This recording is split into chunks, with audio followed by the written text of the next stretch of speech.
Ana vai apresentar o trabalho Furto à Memória, um crime que não prescreve.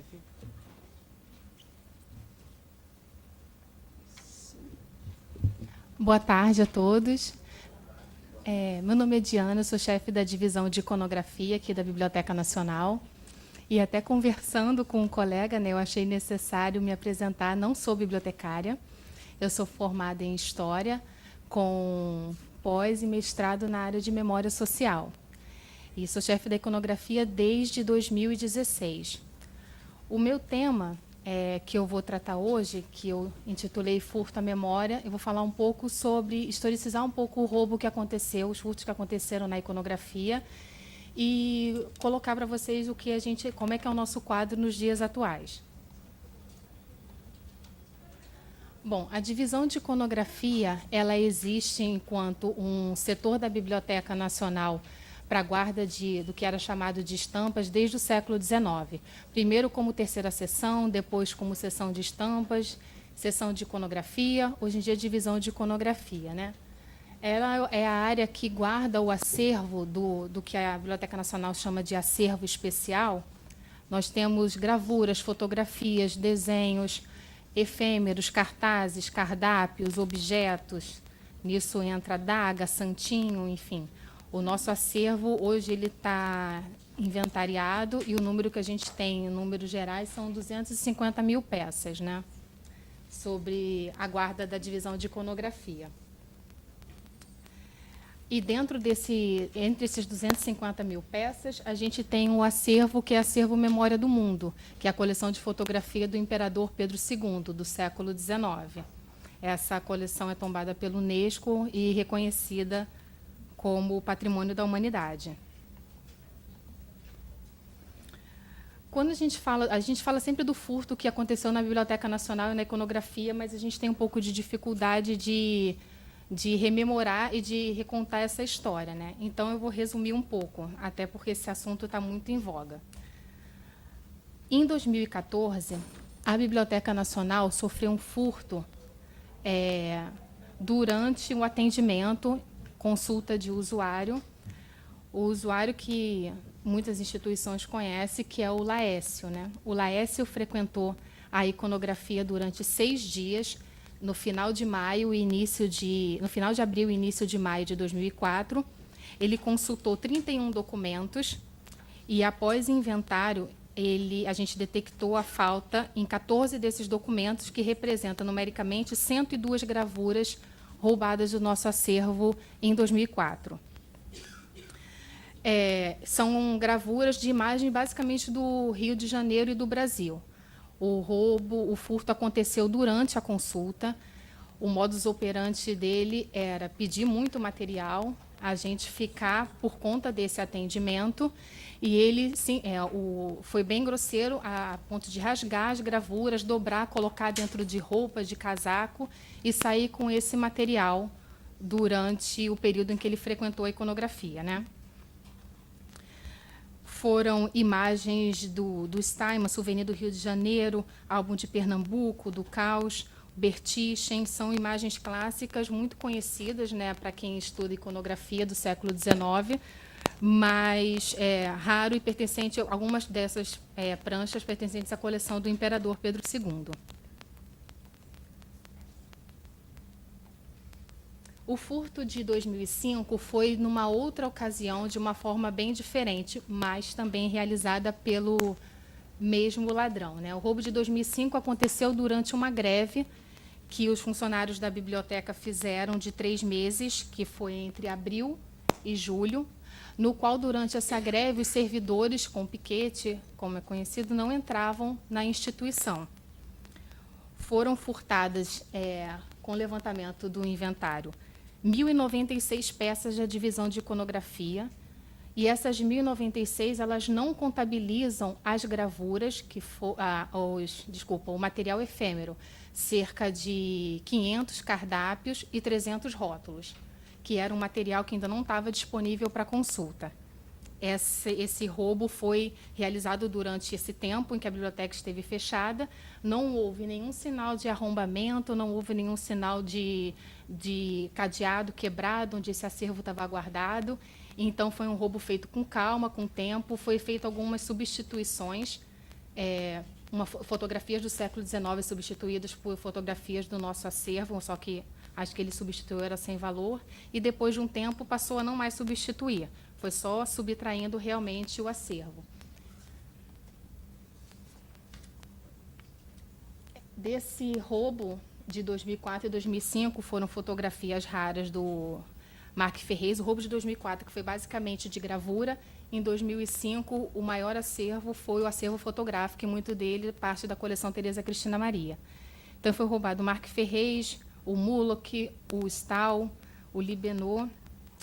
Não havia sinais de arrombamento e os autores do furto trabalharam com muita sutileza. Tanto o roubo de 2004 quanto o roubo de 2005, eles foram muito noticiados pela imprensa. Foi um assunto que teve larga cobertura. O Laécio, em 2004, pós o furto presencial na iconografia durante o atendimento, ele foi preso no mesmo mês de maio em São Paulo e foi pego com material do Museu Nacional. Com o material do Museu Nacional foram encontrados também peças da divisão de iconografia e de outras instituições do Rio, de Janeiro e do Brasil, né? O mote para a investigação foi que as notícias sobre a prisão dele chegou ao conhecimento do pessoal da biblioteca, e as pessoas que fizeram o atendimento dele no final de abril e início de maio o reconheceram.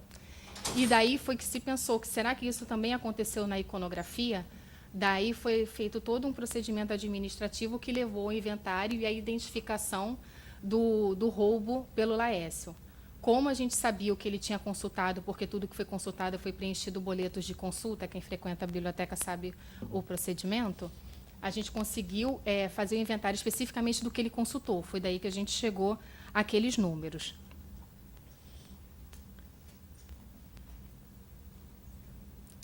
Dos inventários do roubo de 2004 e 2005, nós chegamos ao seguinte número: 102 peças em 2004, 1.096 de 2005, mas, como eu disse, sem incluir os cardápios e os rótulos. Foi aberto um inquérito junto à Delamap. Delamap é a Delegacia de Repressão aos Crimes contra o Meio Ambiente e Patrimônio Histórico. E a investigação passou a ocorrer desde 2004. Laécio cumpriu pena por parte dos crimes cometidos em diversas instituições, né, inclusive pelo o furto à Biblioteca Nacional. O que a gente pode falar sobre a investigação e o arquivamento do processo? Hoje em dia, o processo de furto da Biblioteca Nacional está arquivado na polícia, porque o crime, juridicamente, ele prescreveu. Eu procurei investigar para entender o que significaria essa prescrição.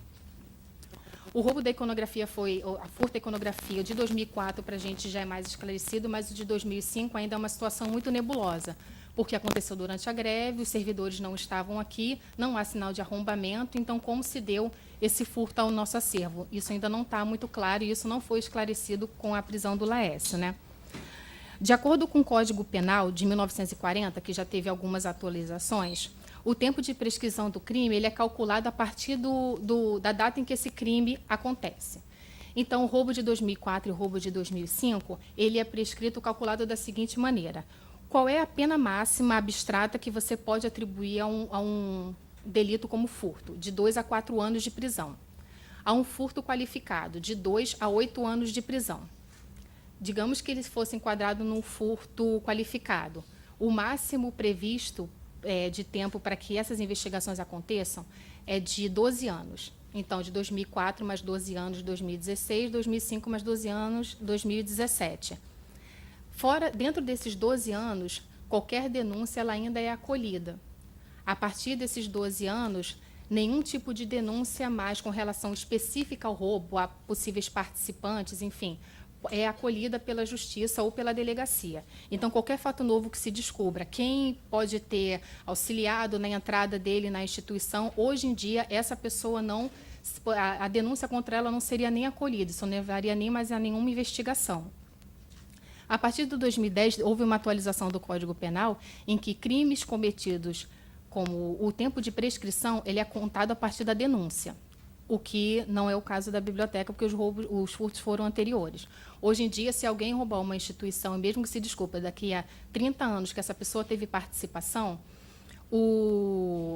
a denúncia vai ser acolhida e a prescrição vai contar a partir do acolhimento da denúncia, independente de quando ela é feita.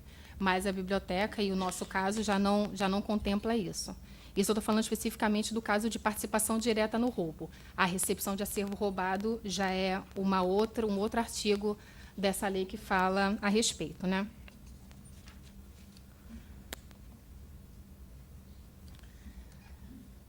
Bom, explanado o cenário do que é a iconografia, os furtos que aconteceram e o que a gente recuperou até então, eu vou falar especificamente do que significa para uma instituição de memória o furto a um acervo como foi o nosso, né? Diante de tantas investigações e de tudo que foi movimentado, de tudo que chegou à imprensa, o que a gente conseguiu recuperar efetivamente até hoje foram 8 peças do roubo de 2004 e 116 do roubo de 2005. E cada peça dessa que volta tem um grande trabalho por trás disso, porque existe toda uma descaracterização desse acervo quando ele vai para o mercado, né? E a gente sempre tem que elaborar laudos e são feitas perícias para comprovar que esse acervo ele pertence à Biblioteca Nacional. A natureza do roubo de um objeto de arte ou de um objeto raro, gravura, desenho, fotografia, está na materialidade desse objeto. Então, a gente parte de um princípio que um roubo de uma obra como essa, esse furto não é feito para que esse material seja destruído em breve. A gente parte do princípio que ele é roubado e que ele vai permanecer de alguma forma por aí, em algum lugar. Vai mudar de donos, vai possivelmente ter um trajeto diferente, mas ele continua existindo enquanto objeto, né? A sua existência física, o roubo dele está justificado na existência física e no valor que ele agrega enquanto ele existir como objeto, né? Então, passando 10, 20, 50 anos, a ideia é de que ele continua por aí em algum lugar, né? O furto que a Icono sofreu, aqui eu ilustrei com uma das nossas obras que a gente recuperou, que é um álbum, né? Ele passou por uma perícia, ele é um álbum fotográfico da coleção, ele pertence à Memória do Mundo, é da coleção do Imperador, e ele foi uma das obras que foram recuperadas ao longo desse tempo e das investigações.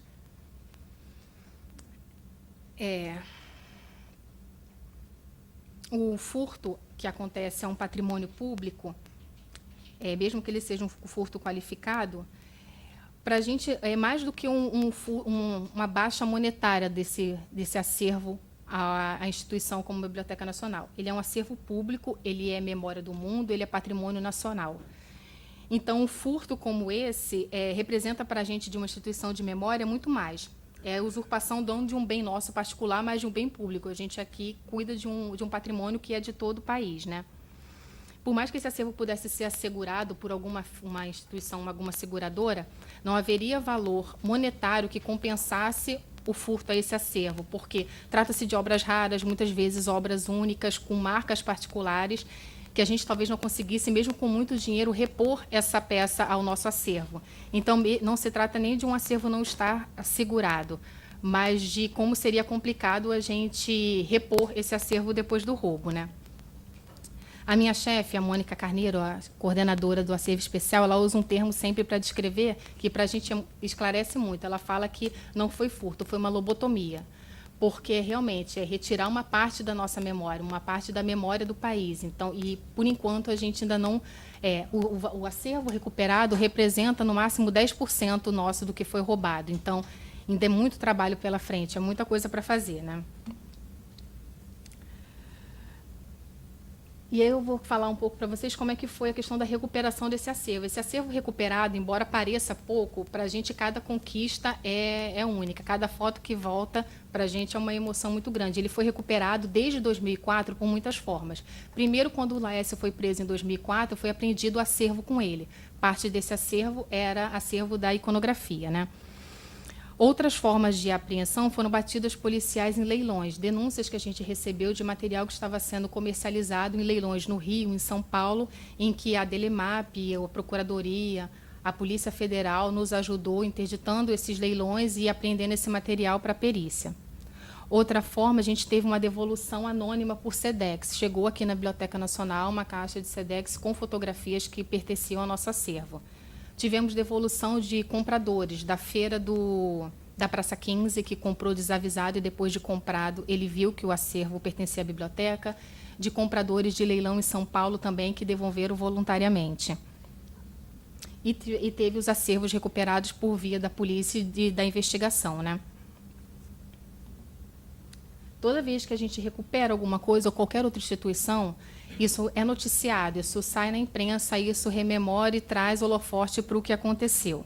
Então, as batidas em leilões, porque foram leilões como o Levi, Babel, de instituições conhecidas e estabelecidas na área, estavam receptando esse acervo roubado. Não cabe, nesse momento, dizer se intencionalmente ou não, mas isso sempre gerou notas e cobertura da imprensa a respeito. Aqui foi quando a polícia apreendeu em casas de leilões, né, e esse material veio pela Delemap para que a gente identificasse como parte do nosso acervo.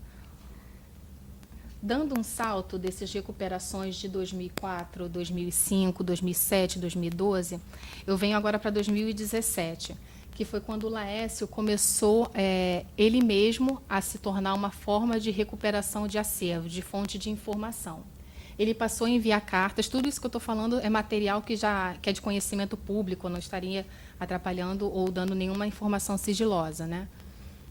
Ele enviou cartas para a Biblioteca Nacional, ele enviou cartas para o Itaú Cultural, ele enviou cartas para a Folha de São Paulo, para a imprensa de maneira geral, para buscar notoriedade ou algum tipo de reconhecimento pelos atos dele, né, de roubo como o maior ladrão de artes do Brasil. Essa daqui foi esse é um dos envelopes que ele mandou para a Biblioteca Nacional, e esse conteúdo foi parte dele divulgado, né? A primeira carta dele, de 2017, ele pediu para que a Biblioteca Nacional doasse obras para o presídio de Japeri, que era onde ele estava, porque a biblioteca estava muito pobrezinha. Então, ele pediu para que a gente doasse livros para lá, para enriquecer, porque ele estava sentindo falta de mais material bibliográfico para a leitura dele. De julho e setembro, o conteúdo dessas cartas já era um pouco mais de denúncia, porque ele começou a falar especificamente sobre os furtos que ele esteve envolvido, as instituições que ele furtou, e dando nome de envolvimento de pessoas, como foi o caso do Rui Souza e Silva, né? O ex-sogro do Olavo Setúbal, dono do Itaú, do Banco Itaú, e que fundaram o Instituto Itaú Cultural. Então, nessas cartas que também foram noticiadas pela imprensa, ele fala do envolvimento e de que era ciência do Rui, de que parte do acervo que compôs o Itaú Cultural, já que ele, junto com Pedro Corrêa do Lago, ex-presidente da Biblioteca Nacional, na época do roubo de 2004 e 2005, eles eram os curadores da formação da coleção do Itaú Cultural. Mas ele fala especificamente do Rui nas cartas, né? Essas cartas e esse conteúdo, ele foi divulgado muito amplamente pela Folha de São Paulo, porque nessas cartas, tudo que ele informava a Biblioteca Nacional, a gente sempre reportou diretamente à polícia.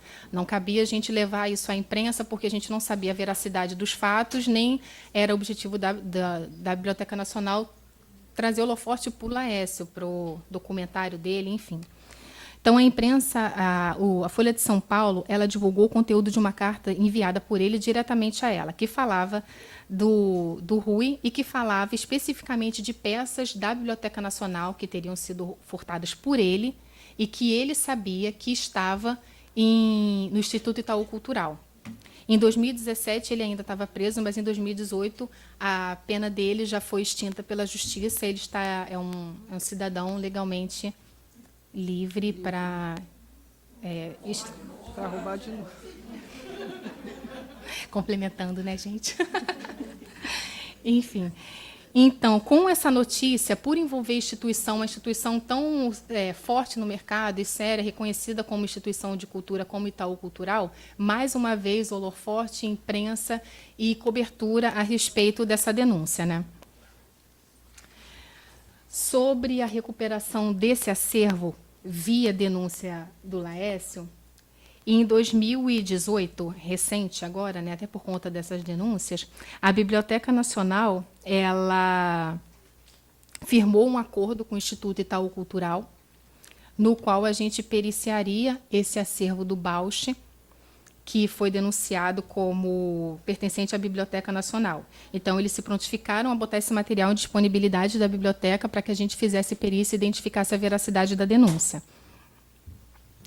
E a Biblioteca Nacional, o Instituto Itaú Cultural, instituições como essa, mais uma vez na imprensa, eles mostram a fragilidade que é a segurança de acervo raro e como isso abala de maneira geral o mercado e como isso compromete a imagem de instituições sérias como essas envolvidas, né? Em março desse ano foi firmado esse acordo, publicado até no Diário Oficial, no qual foi montado um grupo de trabalho, de perícia, em que participantes da Biblioteca Nacional, pessoas, servidores, e foram nomeados para poder periciar esse acervo, né?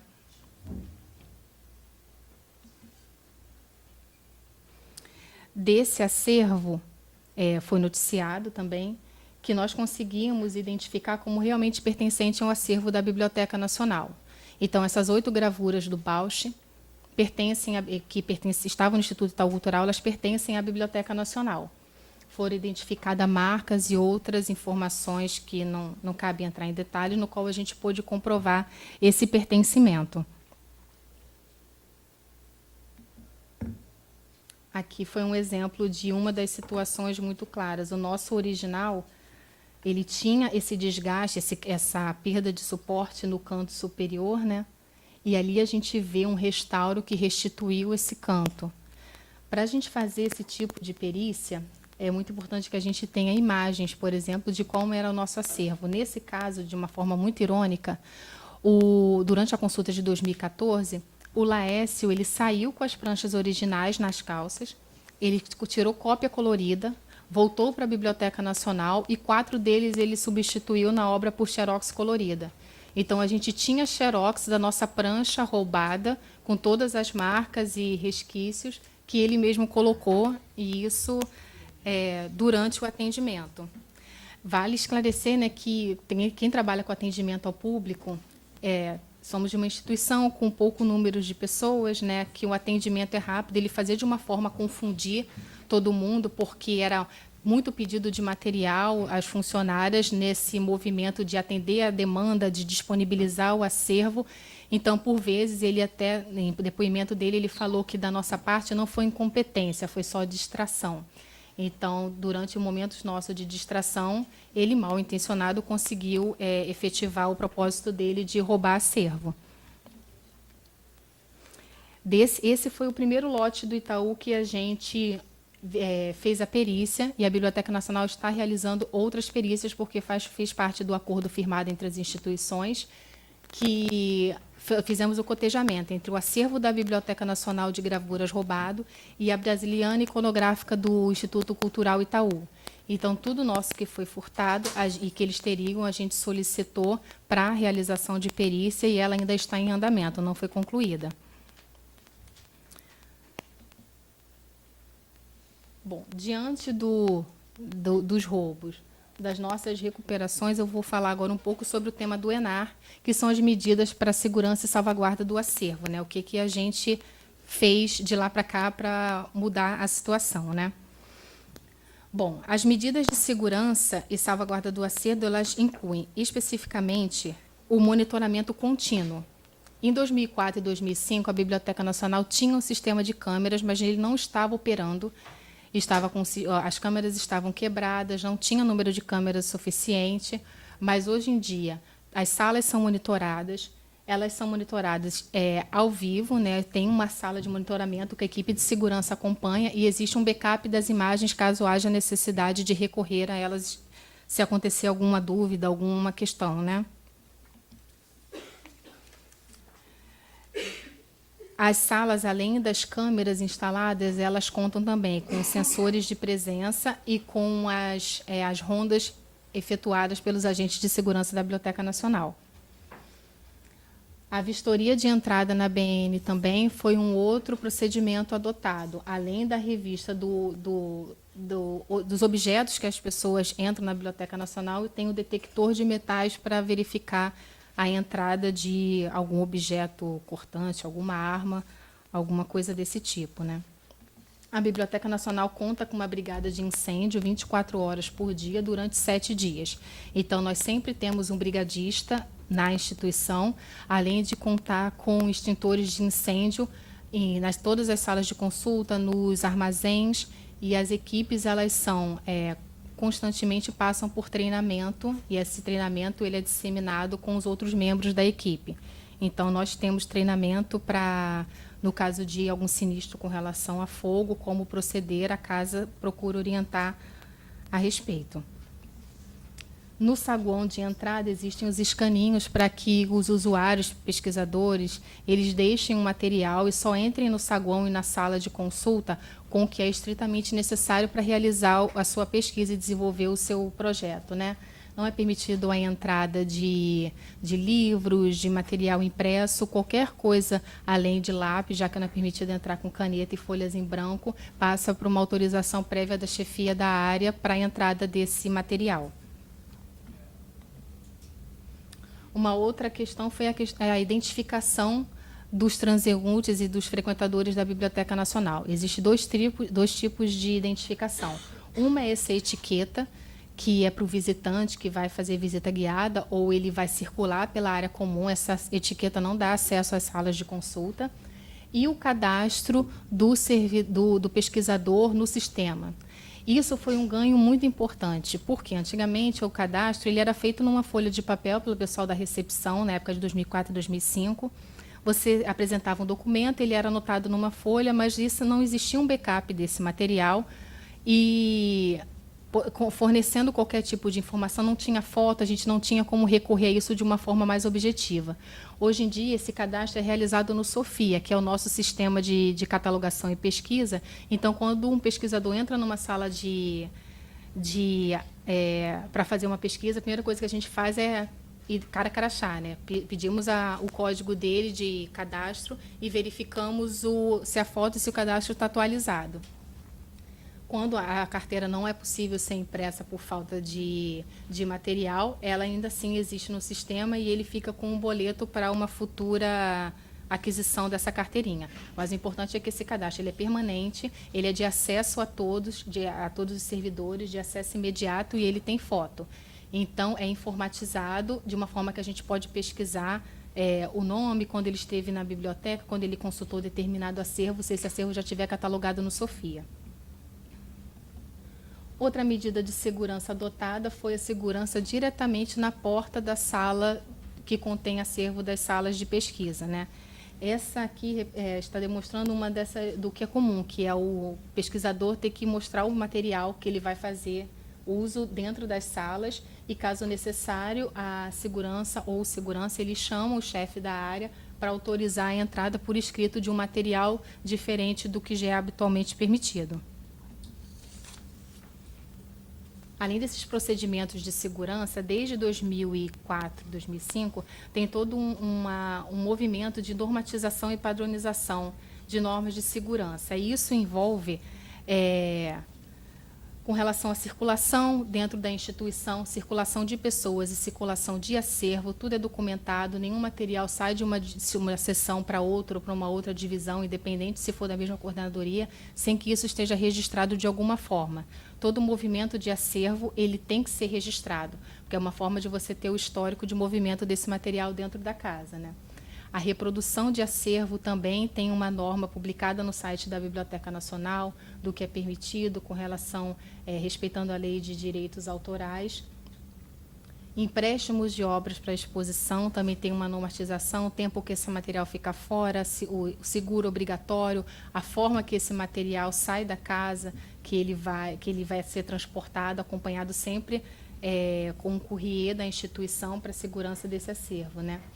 E normatização com relação ao registro patrimonial e atribuição de marca de propriedade, que é o nosso carimbo, que ele é feito com a tinta fornecida pela LC. É um grande mistério a composição dessa tinta, como ela é fabricada, mas ela é cedida pela LC, é uma tinta oleosa que, em princípio, a função dela principal é não migrar essa tinta. As nossas peças na icona, elas são carimbadas no verso, né? E a ideia é que essa tinta da LC, ela não migra para a face da imagem. A composição dela não permite que você manche a imagem quando carimba no verso. Mas também a composição dela é de uma tinta de difícil remoção. Então, quando uma obra é furtada, tirar o carimbo, conseguir tirar o carimbo sem deixar nenhum tipo de marca é muito, muito difícil. Por obras nossas recuperadas, eles literalmente cortaram ou eles refilaram a obra para tirar o carimbo, ou eles rasparam, mas ainda assim a raspagem na área do carimbo já é um indício, né? A digitalização do acervo também é um dos nossos movimentos de tornar o acesso ao material especial estritamente, ao original estritamente quando necessário. Então, a Biblioteca Nacional tem a BN Digital, no qual cada dia o número de obras adicionadas vai aumentando. Então, a gente catalogando um acervo que é passível de digitalização, que não descumpre a lei do direito autoral, ela é encaminhada para digitalização. Então, aqui eu tenho alguns números. Desde 2012, o volume do nosso acervo da iconografia que tem sido digitalizado e que está disponível para consulta online. Por quê? Uma das normas diz que material digitalizado não é disponibilizado o original para consulta. Então, é uma forma de você salvaguardar o acervo sem manuseio demasiado ou desnecessário. Isso tem impactado também no número de pesquisadores presenciais na iconografia, porque muitas das pesquisas elas conseguem se satisfazer com esse objeto digital. E os preços que foram reduzidos, a Biblioteca Nacional pratica R$ 2,00 de taxa para a reprodução de um acervo digital, o que é super viável para a aquisição desse material em alta resolução, né? Então, a digitalização do acervo representa para a gente, desde que isso tem sido intensificado, uma diminuição real do número de usuários presenciais. Mas isso também torna que o usuário presencial seja um usuário super exigente, porque ele tem uma pesquisa específica, ele quer ver um material específico, a técnica, então ele demanda uma qualidade maior do atendimento de que um usuário que precisa ilustrar com alguma imagem do Rio de Janeiro do século XIX, por exemplo. Outra coisa que foi possível a partir do inventário que a gente realizou, a Biblioteca Nacional tem o catálogo da BN Digital, ela tem o catálogo do nosso acervo que está na base, e ela tem esse catálogo do que a gente chama de acervo ausente. A gente não pode colocar furtado nem roubado, porque a gente tem alguns materiais que a gente consegue comprovar que eles foram furtados, mas outros, isso traz faltas que a gente pode ter desde 1950, desde 1930. Então, o inventário ele trouxe todos esses números de acervo que a gente inventariou e que, infelizmente, não está mais com a gente.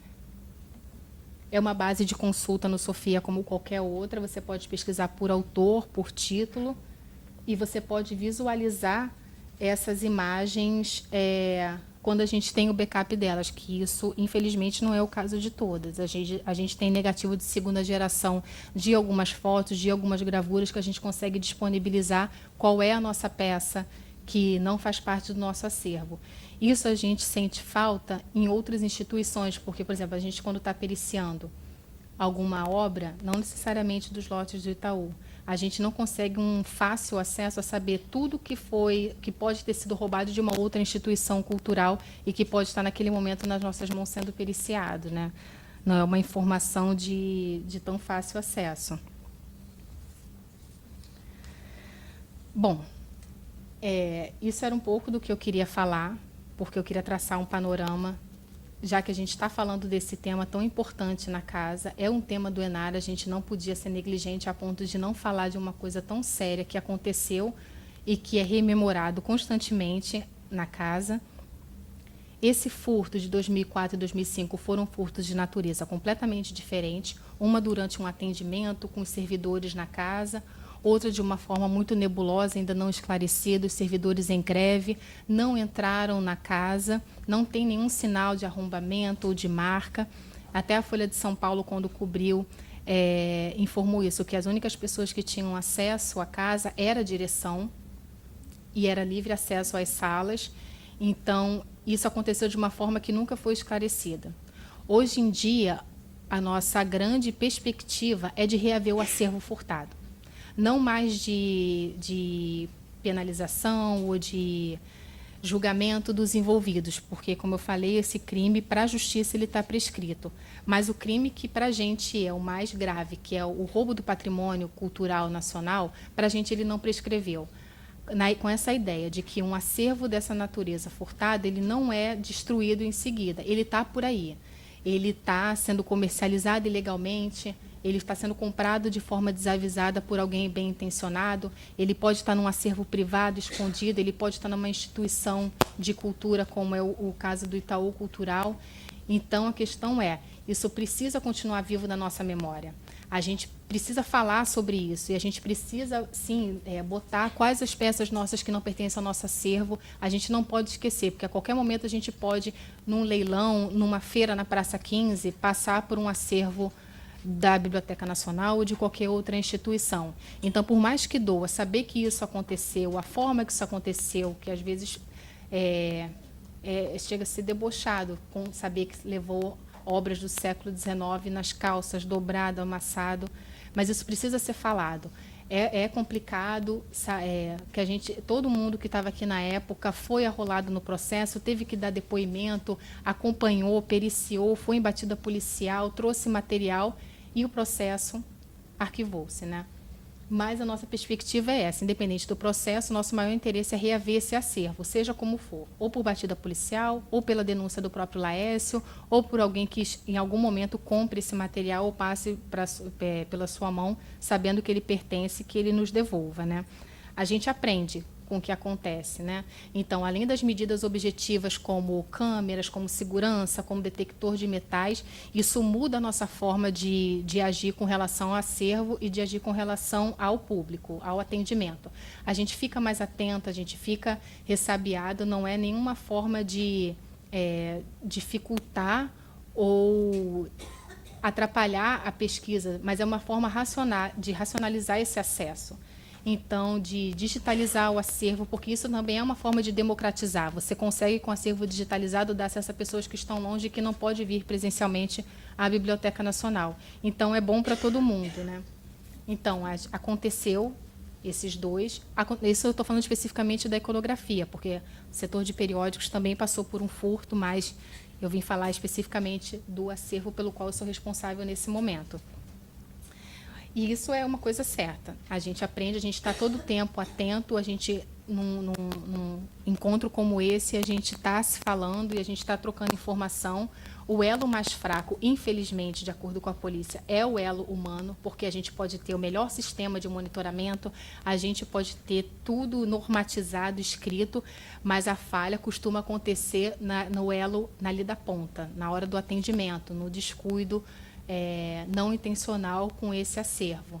Então, a gente está aprendendo e vamos trocar informação. Obrigada.